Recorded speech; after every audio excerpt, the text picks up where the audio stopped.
In the early 60s, using Evelyn's study as ammunition, gay men and lesbians began to speak out. When I find that I'm pleading with people to look at the evidence, these people are not crazy. They're not abnormal. They're just ordinary people like you and me. And they looked at me as if I ought to have my head examined. I ought to have my head examined. That's what they thought. And I thought, it's going to be a hell of a long time before the laws or the customs change enough to give these people a decent chance at life.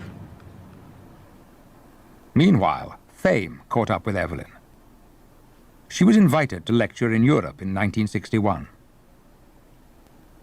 In Norway, there was a young man who was beginning to do some work on homosexuality, and he was in the Institute of Social Sciences in Oslo.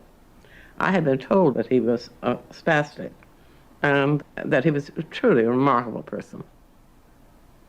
I'll meet you at the station, he said. So one day, bright and early, I flew up from Copenhagen to Oslo. And I've never seen a more radiant face in my life. Never. He had this huge dog by him.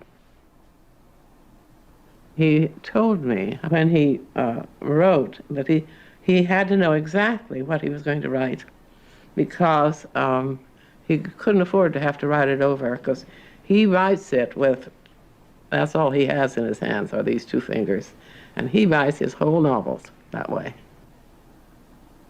He said, you know, I'm not only studying gay people, he said, I'm studying political refugees because they will teach me the meaning of movement. And I'm studying the blind because they will teach me how to see. And I am studying homosexuals, he said,